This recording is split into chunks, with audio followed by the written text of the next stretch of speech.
Our next speaker from Dewitt, Louisiana, is someone very special to us here in Little Rock, and I met him for the first time at the Texas Free Thought Convention in 2011, just barely a year ago. He was one of the first people I met, actually. I didn't know a soul there, and there was a spot at a table. I sat down and overheard him talking a little bit about his experience and was just fascinated, so I was lucky that there was a free spot. It's probably the last time I'll ever find an empty chair next to Jerry Dewitt. At the time, he had just left his 25-year career as a Pentecostal minister, but was still in the closet as an atheist out of concern for his current job and family. He soon after earned the distinction of becoming the first graduate of the Clergy Project, created by Richard Dawkins and Dan Barker as a safe, private community for former and current clergy members who no longer held supernatural beliefs. Jerry then became involved with recovering from religion with Dr. Darrell Ray, author of The God Virus, and his tireless assistant, Sarah Moorhead, where he can also help laypersons ease into the transition away from faith. And Jerry's done a lot of that. He's donated a lot of time to people who have the same struggles that we both did.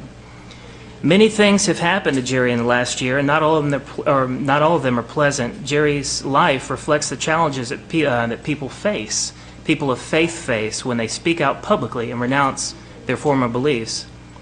Jerry Dewitt is a personal friend of ours, and to all of us, and a statesman in every sense of the word. He is an inspiration to people all over the world, clergy and laypersons, who are struggling with their beliefs but don't know where to turn. He is living proof that talent and charisma and the ability to have a strong, powerful voice are not God-given but are natural gifts.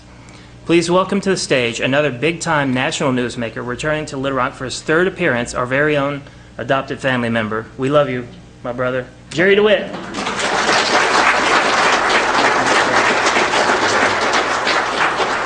Well, good morning. I asked to not be hooked up to the cordless so that I could control my voice a little bit. So if I get a little loud, just wave at me and I'll back off. But I'm probably going to end up preaching before things get done. So I want to make sure I've got everybody's permission in case it comes out. Is it all right? By show of hands, will it be all right to preach?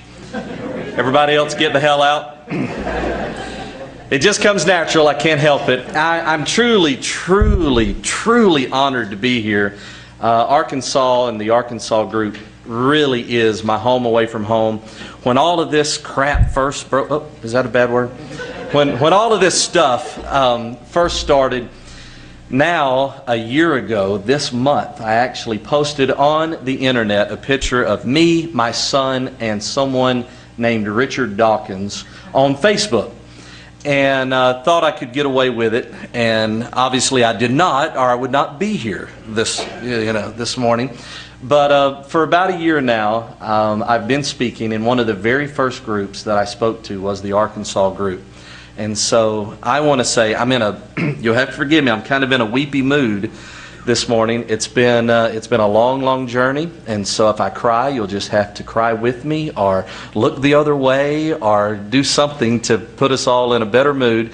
But it really is important for me to be here personally. It is a homecoming. So before I get too emotional, my talk this morning is very simple. I do want to attempt to convince you of a couple of ideas.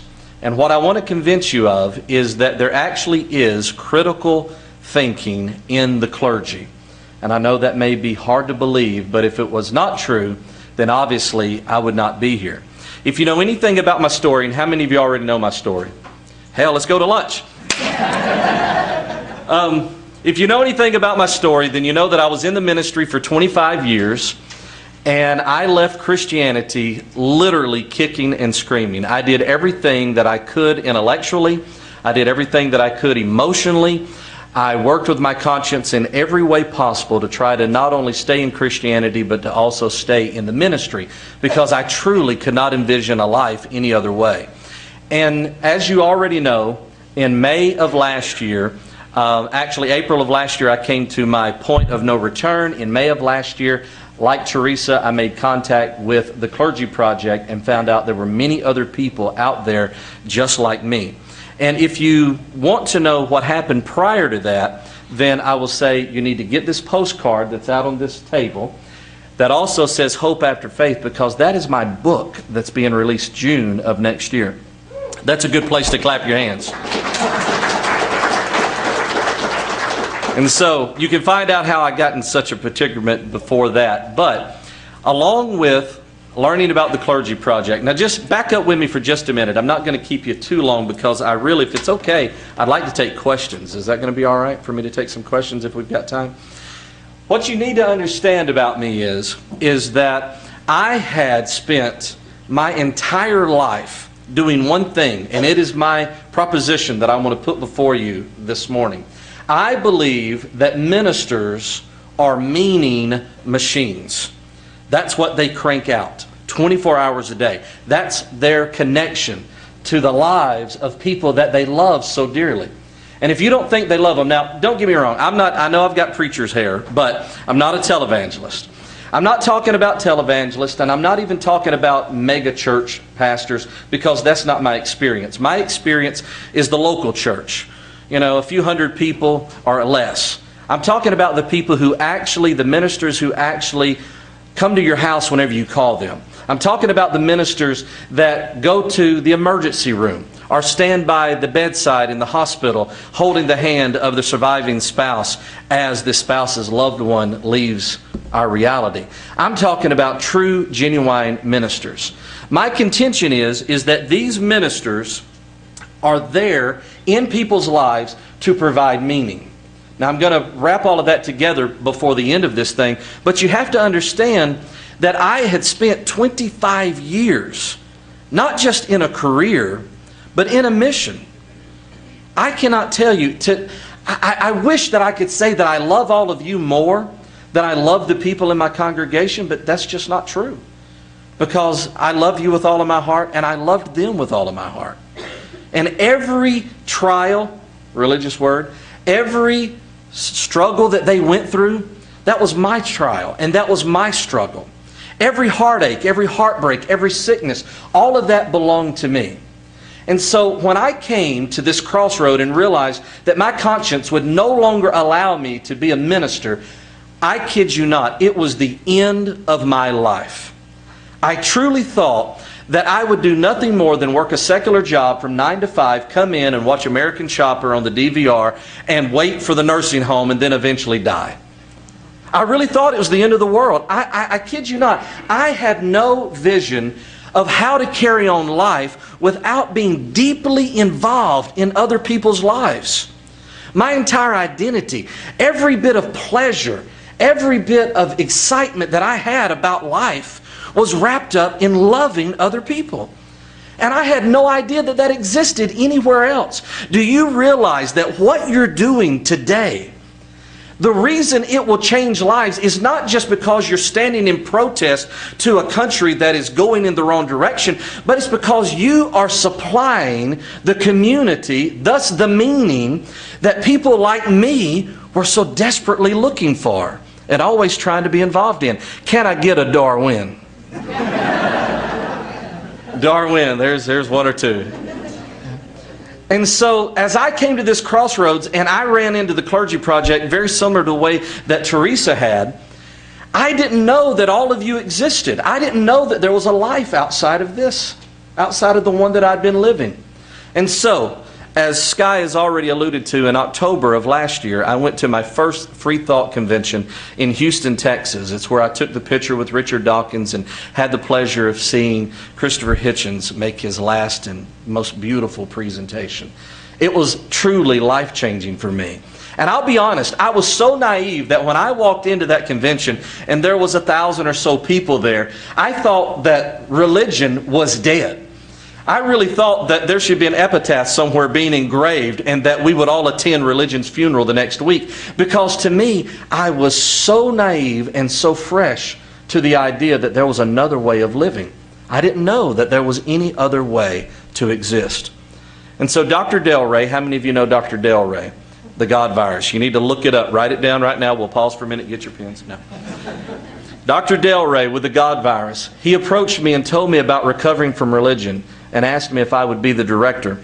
And what's very, very honorable and pleasurable for me today is to say that Central Arkansas, the Recovering from Religion branch of Central Arkansas, is announcing its revitalization today. Can I get a Darwin? So, if you find yourself, after today's event, somewhat in transition, trying to figure out what it's all about and how do you rearrange your life after you leave religion. Because we know that inside of religion, that's one of the things it does very well. Whenever you have a question, it has an answer, right? And I was the pastor, so if I didn't have the answer, I'd make one up. That's what you were paying me for, to try to supply meaning, because ministers are meaning machines. But we now know that it doesn't work that way and it's not that simple. So in recovering from religion, we give a transitional period. We like to baby the people that most of you like to debate. You'd be surprised how many people no longer believe in God, but still go to bed every night afraid of going to hell. And it doesn't seem possible. But you have to remember that our brains are constantly being wired by our environment. And if you've been brought up in a home where all of those things are just as commonplace and make just as much sense as the sky is blue and the stovetop is hot, then it's going to be hard to let go of those things as you get older. So recovering from religion is a safe place for everyone, just like the Clergy Project is a safe landing place for ministers who no longer hold to their supernatural beliefs. This is the groups, and there's been more groups added since then for recovering from religion. So what this has allowed me to do, does anybody recognize this place? So what this has allowed me to do, this story of a preacher, and I don't say losing my faith, because I don't feel like I lost anything. I've lost car keys, right? I've even lost a couple of cats. But I didn't lose my faith. I'm here to say that I graduated from religion, that I took the course very seriously, and I took my fellow students to heart. And I studied as hard as I could, and I applied myself for 25 years, and I feel like I didn't lose anything, but instead I graduated from religion. And thank you. There was a few little hand claps. In a moment, we're going to have an exercise, and we're going to find out, where everybody's really at. So just stay with me. And so this story's been sensational, and it's allowed me to travel the country and go to many beautiful places, and also allowed me to speak at the American Atheist Convention the day after the Reason Rally. It's also allowed me to express myself. As I traveled around and spoke to different types of groups, I quickly realized that we were all on the same page, but we all wanted to title the chapter something different. Right? Whether it's skeptics or free thought or humanist, I don't care. You can say what you want to say, but I'm big into unity, and everybody is truly on the same page, whether you want to be on the page with me or not. And so I thought, how can I express myself that brings everyone together? And what I began to realize was that I really did belong to skeptic groups, because I was a skeptic. And actually, skepticism had always been my nature. And it was okay for me to belong to free thought groups, because free thought had always been my methodology. What I would say to you this morning is that ministers are actually engaging in critical thinking, and they're actually involved in their own form of free thought. Well, how can that be true? Well, if they're Pentecostal and not Baptist, that means they have probably looked at the Baptist doctrine and discredited it. They just haven't looked at their Pentecostal doctrine, right? If they think that Catholics aren't Christians, but only Protestants are, then they've probably stepped back and used a little bit of critical thinking to make an analysis of other people's doctrines. What you are doing, I'm going to preach here for a second, so you better get ready to rock the house with me, all right?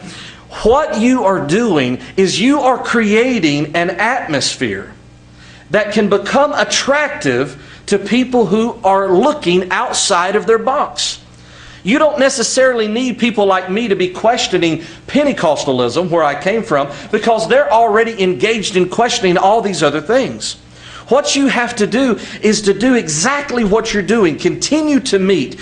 Continue to form these beautiful events. Continue to push your movement forward. Continue to be beautiful humans. And in so doing, they will stumble across you as they're looking for truth. Can I get a Darwin? So free thought actually exists. And I would say to you that the majority of ministers that I have learned to love over the last 25 years or 43 years of life, they're actually agnostic and they don't know it. They really are. They're actually agnostic and they don't know it. They don't understand what that means. And as Teresa explained so beautifully this morning, they are afraid of allowing their doubts to really surface. But they've got them. When you stand by the bedside of someone who's leaving this world, and it is your responsibility, you're the only hired hand in the room. This is a tithe payer. This is a faithful family. This is a husband and wife that never failed to show up and bring something for the bake sale. This is a person who had your back when other people in the congregation were being critical. These are people who are devoted to God, devoted to the church, and devoted to you.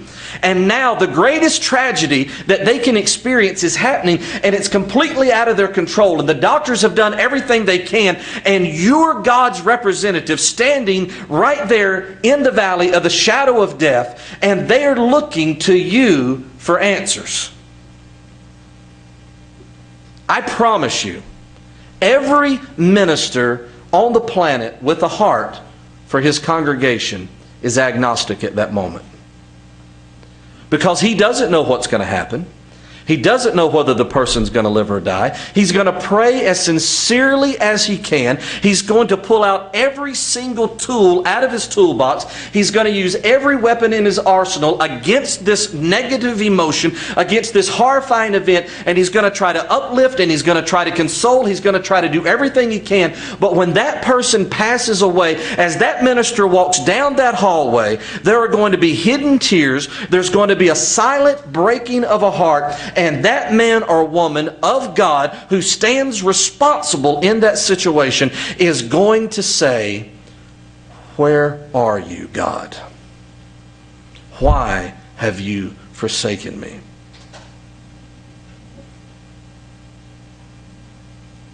Every minister is a meaning machine. I realized that agnosticism was my conclusion. Not just after studying the Bible. Now, I'm just going to be me for a minute, okay? All of you intellectuals, you got it going on. That's great. Continue to convert every nerd and geek that you can find. Right? That's awesome. That's great. I mean, literally. You know, I mean, it wouldn't matter if Richard Dawkins was, you know, reading the brands of toilet paper that was, you know, available at Brookshire Brothers. I would listen to it.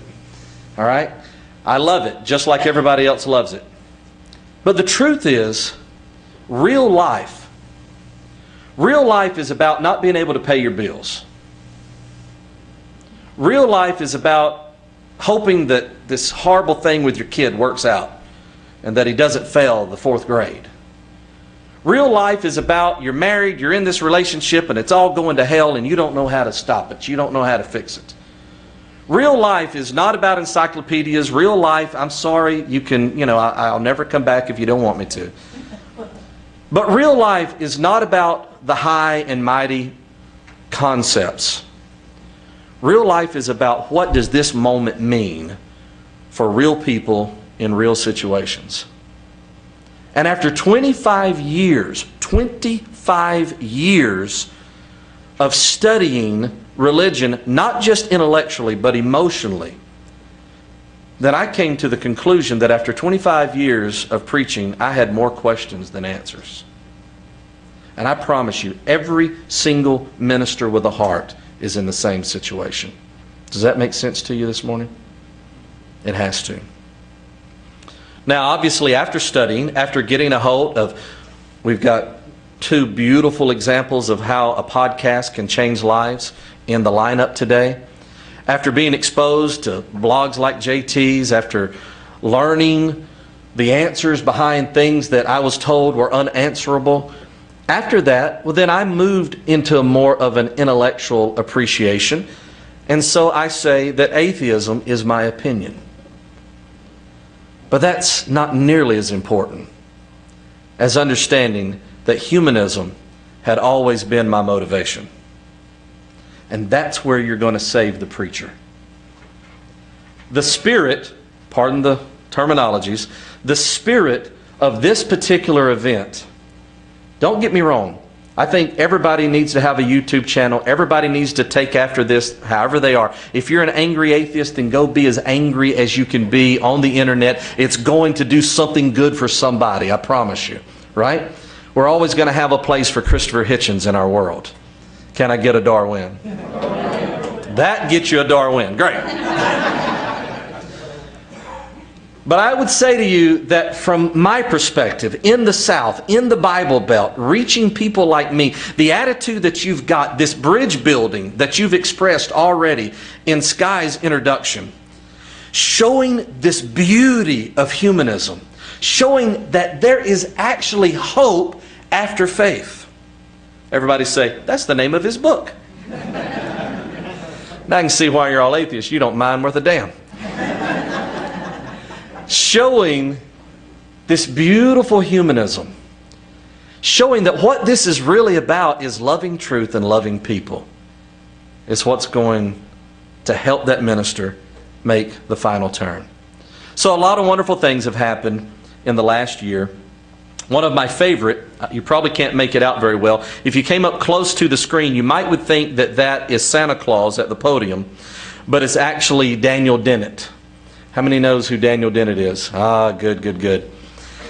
Daniel Dennett sent me an email several months ago and said, I heard the Living After Faith podcast where you preached your sermon at the American Atheist Convention.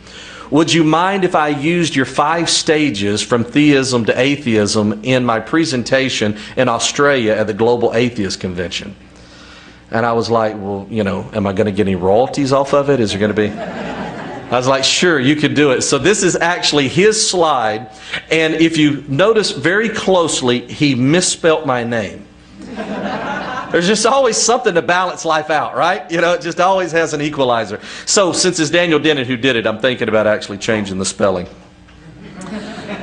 It's allowed me to meet my heroes. This is Dan Barker, who I call my own personal Jesus, because he answered the call. It's allowed me, this is from the front page of the Times-Picayune, the biggest paper in Louisiana. Yes, people do read in Louisiana. Keep your jokes to yourself. So, just like the Clergy Project has brought, I see you over there. Just like the Clergy Project has brought attention to Teresa, I've been the fortunate recipient. This is CNN. And then, of course, last but not least, the New York Times. So, what I'm very proud to announce is that this New York Times article, written by Robert Worth, came out August the 22nd, had publishers actually contacting me and literary agents contacting me. And so I will tell you, that's not going to be the case for everybody, obviously. Not everybody's going to get a book deal out of a tragic story. But I am here to assure you that even without the book deal, that there is hope after faith.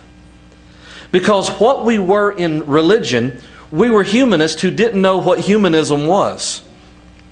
And once we shed ourselves of all of the extra trappings of religion and we free ourselves completely from all the supernatural thinking, the first thing that happens is we begin to enjoy humanism at its fullest. Completely unencumbered. No longer do we have an Old Testament God that we have to justify killing entire tribes of people just so that, you know, another tribe can get a piece of land. No longer do we have to justify discrimination even within the New Testament. No longer do we have to sit back and wait for a phone call from the pastor, from the man of God, to tell us if it's okay to believe this way or to think that way or to vote. For the first time, when we free ourselves completely from the shackles of religion, we embrace true hope. The true hope that can only be enjoyed by humanists as they enjoy serving humanity. Can I get a Darwin? Yeah, I hear a couple of ramens. Get over it. Darwin. And so, did it come at a price? Of course it did. It came at a great price. I live in a town of 10,000 people. And I not only had pastored 2 different churches, not only had I been a minister in that community for 25 years, but I also was the director of community services and the mayor's chief of staff. And the reason I was hired for that position is because everybody thought that he was an infidel who loved to drink, play jazz music, and owned a condo in New Orleans. And so they said, we need to stick a preacher in his administration. And so I'm definitely the odd man out. Just the other day, as I was getting this jacket back from the cleaners, for the second time I had to tell them to not give me the minister's discount. The second time, at the same cleaners, that I had to explain that I was no longer a minister and that I did not want the minister's discount. That's how small the community is.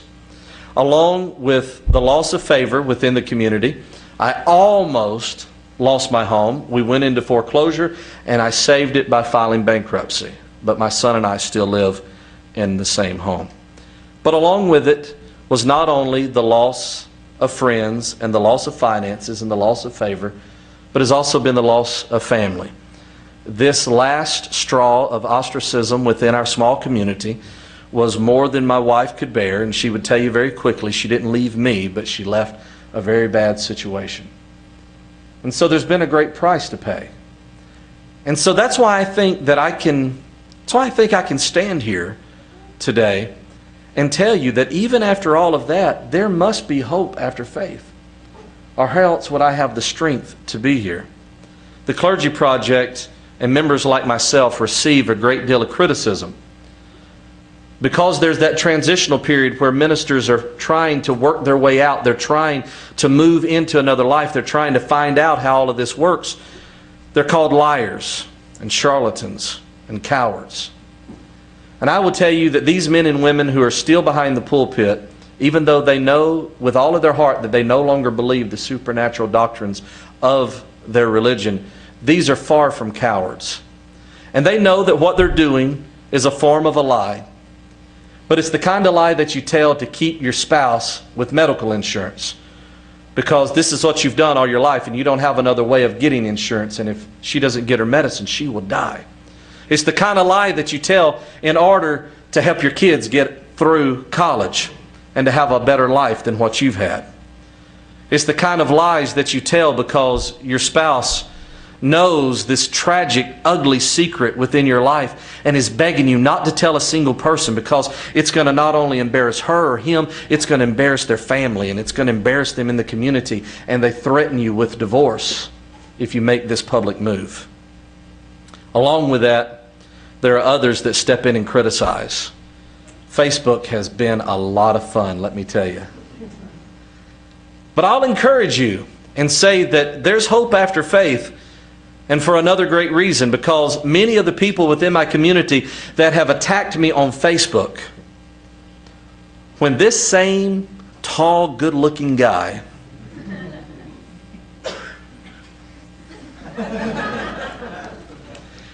whenever I meet them at the grocery store, the same ones who've talked ugly, they embrace me with a hug at best or avoid me at worst, because they're not brave enough and they're not strong enough to overcome my love. And they know that what I've done because I love truth and I love humans. Can I get a Darwin? So, here's my proposition to you. My proposition is that all ministers are skeptics in some form or fashion, that all ministers are engaging in free thought, and that all ministers ultimately end up being agnostic. And what we have to do is we have to help free them. This is an odd message to preach, so stay with me. We have to free them from this religious roundabout, because modern day Christianity has built in some horrible traps through their loopholes called faith. Because whether you know it or not, modern day Christianity does not require you to actually truly from your heart believe anything. Because that's not faith. Faith is not walking by sight. Faith is not about knowing something. Faith is about acting as if you know something. Does that resonate with anybody? Faith is not about getting up in the morning and saying, I know for a fact that a Jewish carpenter 2,000 years ago died, and resurrected 3 days later. That's not faith. Faith is acting like you know that. Faith is what adults normally call pretending. Right? And so the minister, as he gets to the top of the curve and he realizes he's agnostic, and he's walking from one unsuccessful prayer meeting in the hospital room to another prayer meeting where he has to pull himself back together, put back on a positive smile, right? I mean, just imagine how heartless and selfish you would have to be as a minister to walk out of this room knowing that this patient isn't any better and walk into the next room where everyone is looking at you for hope and saying, well, hell, I'll be honest with you, I don't know if this is going to work or not. I'm going to be honest with you, sister. I wish your husband the best, but I'm kind of down today. I'm a little disappointed. You know, I just come from down the hall and Brother John passed away and I really thought he's going to make it. You know, we had that prophecy that came out Wednesday night. The evangelist said, thus saith the Lord, he's going to live and not die. And I really thought it was going our way. So, I mean, I'll pray if you want to, but I don't know what God's up to, right? You know, it's not going to work. And at that moment in that minister's life, it's not the humane thing to do because he feels the weight of these people's lives resting upon his shoulder. The only glimmer of hope that he knows to share at that moment is to fake it. And so he takes a deep breath and he pushes his own sadness and his own disappointment a little further back, and he walks in and says, we know God is a healer. We know God can do anything. We know that God loves us. We know that by His stripes we're healed. And he pushes it forward one more time. And what he does at that moment is he makes a left-hand turn and he begins to loop once again around the religious roundabout. Because it's not about what he believes, but it's about how he acts. And the reason that he continues to act that way is because there are three things that are extremely important to him: community, consolation, and of course conscience. And out of his devotion, everybody thinks these preachers are in it for the money. Let me tell you, the majority of churches in the United States, the last statistic I saw was that over 70% of the churches in the United States have less than 100 members. Nobody's getting rich with 100 members. Okay? Nobody feels like they're making all the money that they should make whenever they're getting out of their bed at 2 o'clock in the morning, driving across town, and spending the rest of the day standing in an emergency room with someone. Nobody thinks they're getting paid enough for that. This isn't about money. It may be about responsibilities that involve money. It may be about family. It may be about relationships. But more than anything, it's about community. And so they make this left-hand turn again because they don't know there's another community.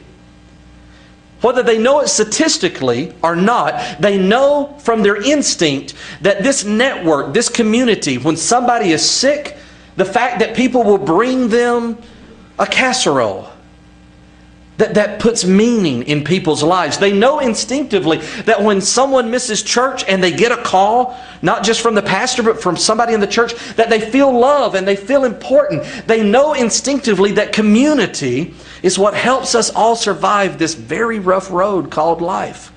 And it's rough for everyone. And they don't know there's another community, so they turn left instead of right. That's why I say to you that you are the saving grace for ministers. Because with this event, you are demonstrating community. And if you'll just keep growing, if you'll keep being persistent, then they're going to stumble across your community. Can I get a Darwin? Beyond that, the minister is a meaning machine. And his life is around the concept of giving consolation. The person passes away, and he's able to say they're in a better place. Right? Now they're with the Lord. They're able to look at a surviving spouse and say, Brother John lived his whole life for this moment. And they're able to try to bring a momentary sense of peace. But there's hope after faith.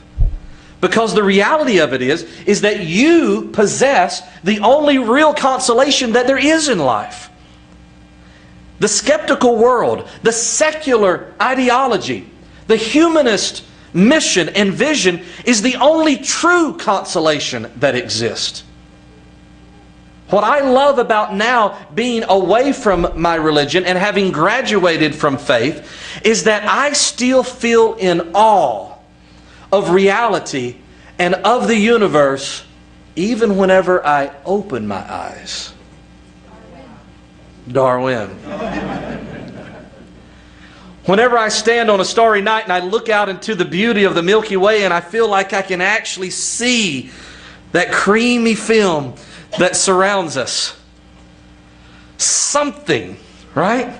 Something instinctual, something beautiful, something larger than life that now I know isn't divine and isn't supernatural and isn't trapped between the leather pages of a book, right? But something so inspiring, for truly, a lack of better words, fills my heart and then penetrates my mind. And for the first time, I'm able to look at the universe and see my place in it and not see it as the enemy, not see it as just a machine that has now been tainted by sin and is attempting to pull me astray and take me the wrong direction. It's no longer the enemy, but now it is me and I am it. And I think about starships one day piloted by scientists, humanists, spreading out across the galaxy. And life not ending at the end of this year, but instead life going on for as long as there is a universe. There's hope after faith. I'll be honest, it's hard to make that move from being told that when you die you're going to live forever, and then to say, well, the consolation is that now you get to really live life fun. It's kind of like someone thinking that their scratch-off said $1 million, right? And you look at it for them and say, no, that actually says $1,000. But hey, you got $1,000 you didn't have. And they're like, oh, whoopee, great. But the reality of it is great. It is beautiful. Would I love to go on and exist somewhere else? Under certain circumstances. But what I really love is to be able to express this hope that I now have in facets of my life that I've never been free to enjoy before. I'm going to say my own Darwin. Hand claps. So, last but not least, what's working on these ministers is conscience. And that's something none of us have control over. But if you'll keep doing what you're doing, if you'll keep posting the videos and the podcast, if you'll keep writing the blogs, if you'll keep having meetings, if you'll keep elevating the consciousness of the United States of America in the freaking 21st century, we're having to fight this battle. If you'll keep elevating the consciousness, then it will work on their conscience. Because they're going to see in you the integrity that they were taught to demonstrate. They're going to see in you the love for truth that they were taught to pursue. And they're going to see in you the love for humanity that they themselves have always had. There is hope after faith. That's all I got.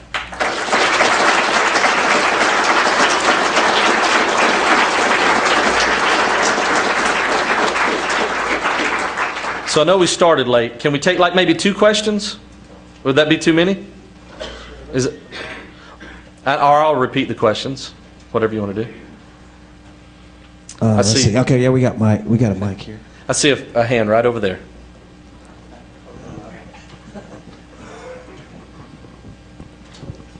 Thanks. I think you make a really important point, and I just wanted to say it the way that I understood it, that the opposite of reason is not emotion. And the opposite of reason isn't even faith. The opposite of reason is unreasonableness. Right, that's right. That's the opposite of reason. That's right. Darwin. So I wonder if you had a comment on that. Yeah, you're exactly right. What I immediately ran into, and right after the last question, I'm going to take 15 seconds to preach for y'all.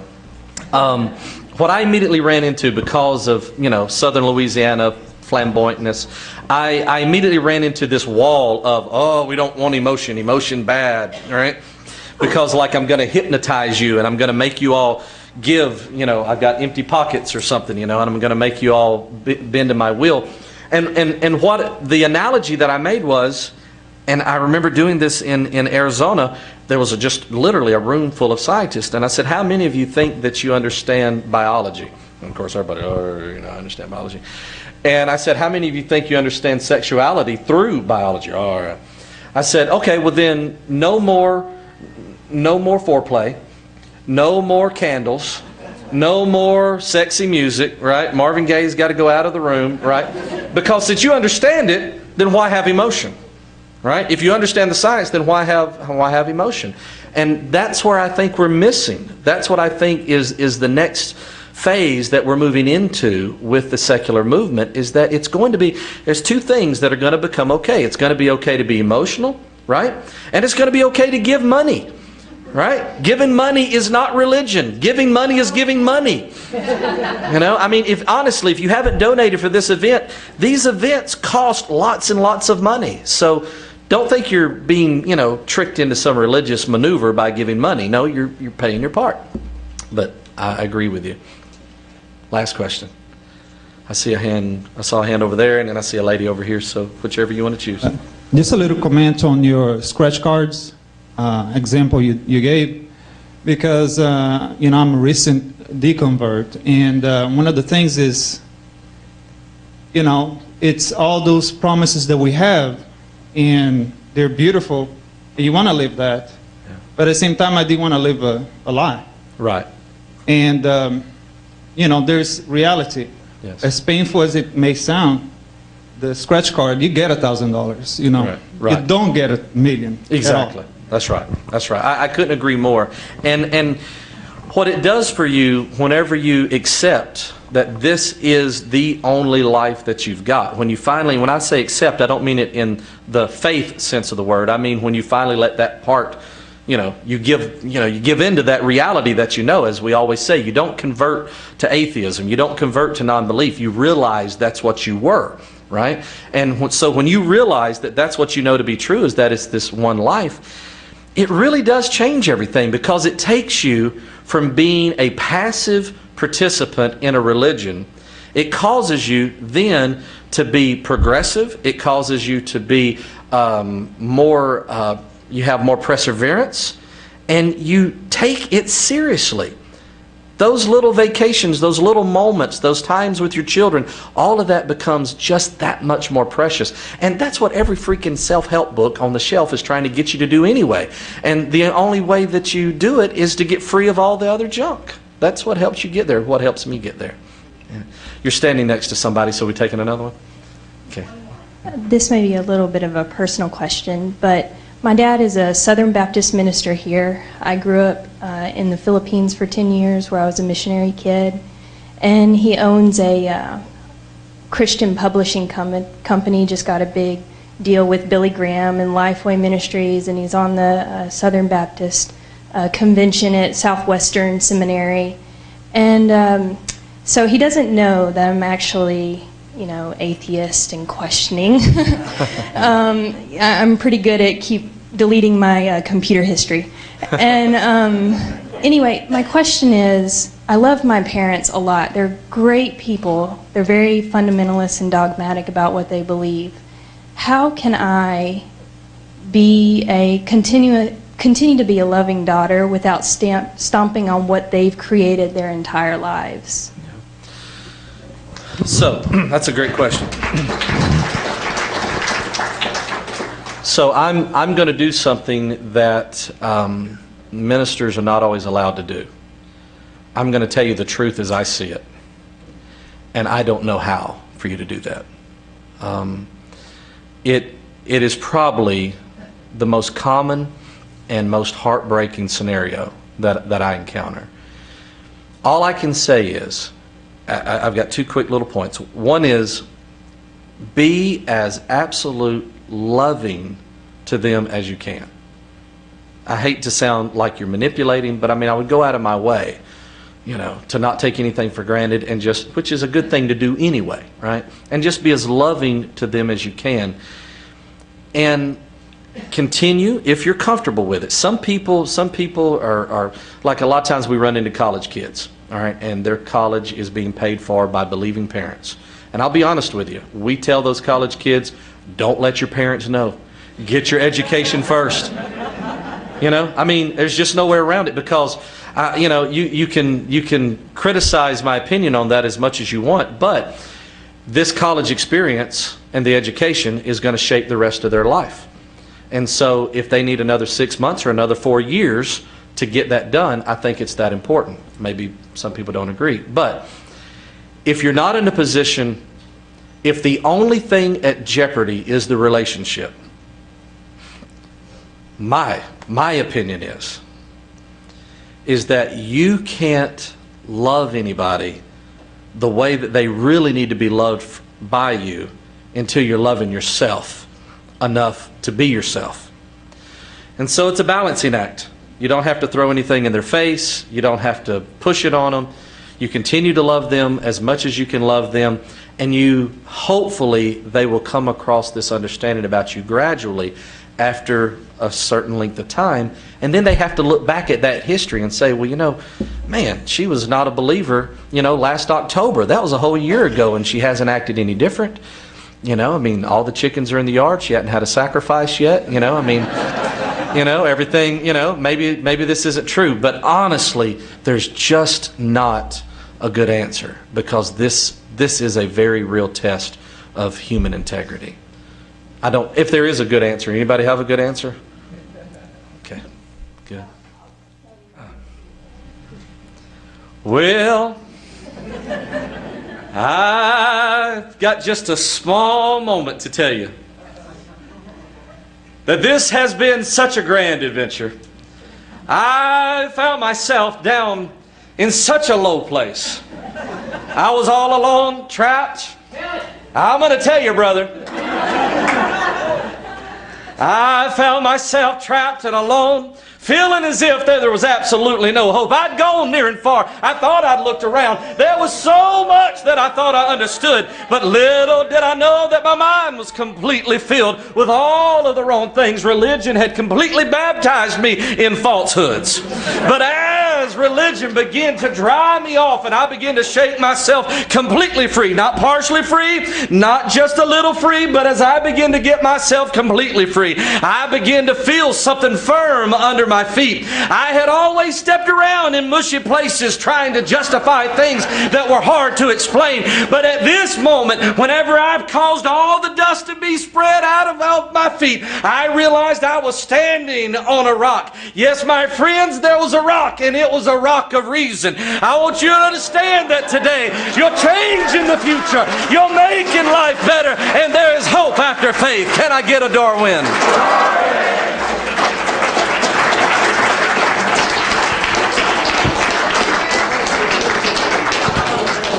Thank you, Brother Jerry.